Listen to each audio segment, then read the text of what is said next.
Здравейте хора, аз съм съвременният Яворов. В момента е 31 декември, не виждам нищо, като това ми се толкова силно в очите. Часът е, сега ще ви кажа, 9 без 5. Паркирах колата в близкото село и сега имам 10 км, които трябва да мина в гората. И може би трябва да стигна тази хижа. Няма да си представя, това е просто рисунок, което видях на този камък. И е ужасно. С кола би трябвало да стигна за половин час или 40 минути. Имам 10 км, които трябва да вървя пеша. С ето тази чанта, която може би тежи към 30 кг, може би повече. Ужасно е, нямам фенер. Единственото нещо, което имаме с ткавицата от телефона, което не знам колко време ще издържи. На няколко пъти някакви животни ми изкарваха къла много здраво.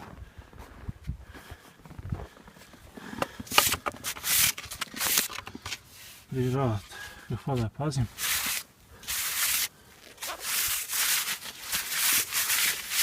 Пазете природата. Факт. Пазете природата. Стига да не ме изяде нещо тази вечер. Имам още поне 2 часа вървене. Надявам се да стигна преди да е дошла новата година, защото цялата компания ми се намира в хижата и понеже нито един от приятелите ми няма обхват, тези, които имат, въобще не си дигат телефоните. Надявам се нищо да не се обърка и да се кача в най-скоро време.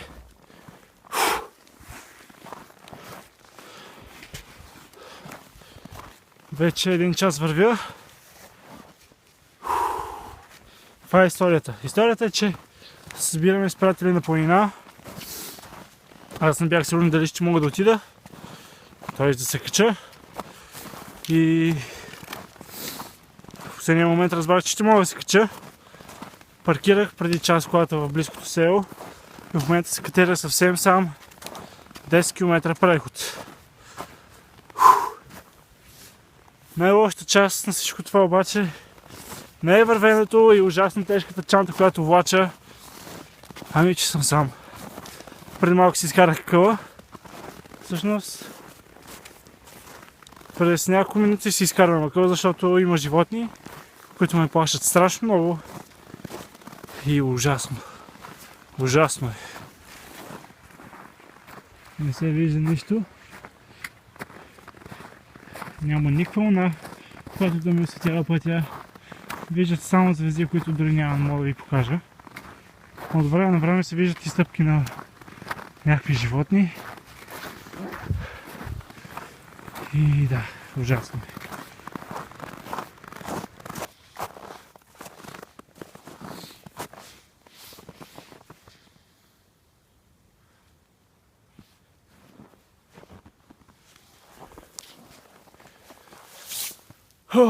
Изморих се много. Оставих малко чанта, адски много тежи. Мисля, че ми остават около 3-4 км. Ходих около час и половина.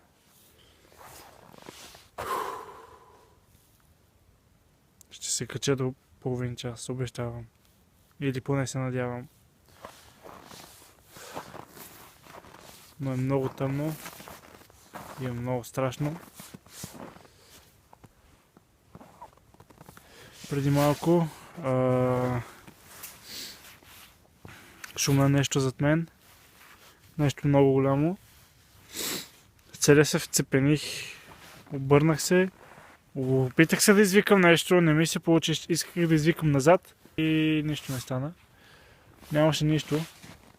И почнах да си мисля дали си въобразнявам, че има някакви неща, които шумат или наистина шуми нещо. Но е много страшно. Гадно е. Гадно е, гадно. Обичам планината, обичам походите. Сам не. Никога сам.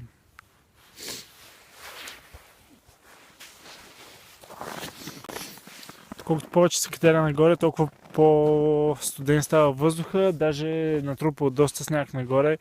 Но добре, че оттъпкано поне там, където аз минавам. Надявам се скоро да стигна.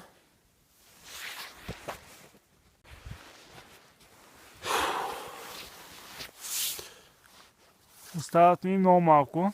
Километър и половина до хижата. Като това ще ми е последната почивка. Искам само да ви кажа, че се преодолях вече страха. Не ме е страх от нещата, които шумат в храстите или които шумяха в храстите. Не виждам абсолютно нищо от тази светкавица. Останал съм без сили. Вече вървя почти 3 часа. И забравете, че съм си преодолял страха. Преди малко спрях да почина, отворих си картата да видя къде съм стигнал. И точно локацията, на която бях, беше изоставена психиатрична болница. Изперках. Просто изперках. Нямам никакви сили вече. Надявам се съвсем скоро да стигна. За толкова много вървене. Не знам дали виждате. Се вижда малко светлинка. Успях да стигна за 3 часа. Това, което виждам, просто трябва да го видите с очи. Виждате ли? Това е лампа. Което означава, че тук що успях да пристигна и да хвана новата година. И единственото нещо, в което се надявам, е това да я правилната хижа. Защото ще стане много тежко. Хора.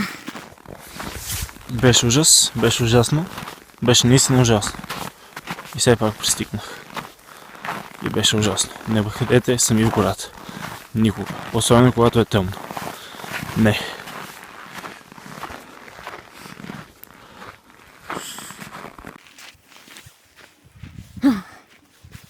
Разкатах се играта.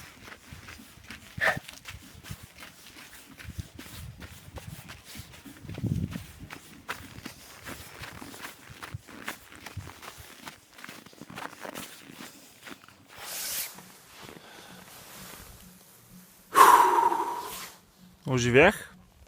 Успях да стигна. Оказа се, че съм ходил 13 км, а не 10. Беше ужасно, беше тъмно. Полудях от страх. Няма да го повторя скоро време. И да. Благодаря, че гледахте този клип, който стана супер непредвидено. Ако ви е харесало, палец нагоре, както и страницата във Facebook, абонирайте се канала за YouTube. И адиос, хора, ще се видим съвсем скоро.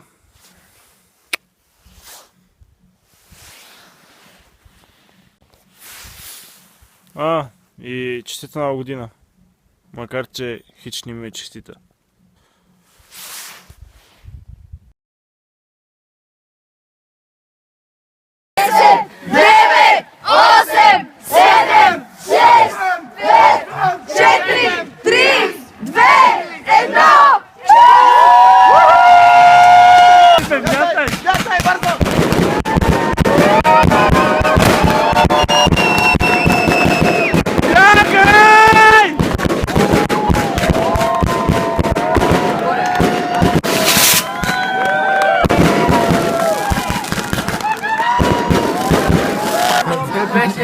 Честита нова година, брат! Честита нова година! Честита нова година! Та, видяхте приятелите ми? Това е компанията. Ето за тези хора вървях толкова много време. И да, поне успях да хвана нова година.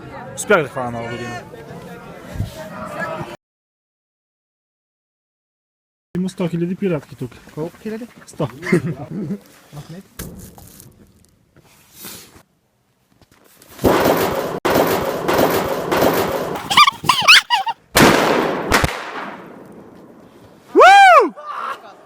Аз останах следвах си.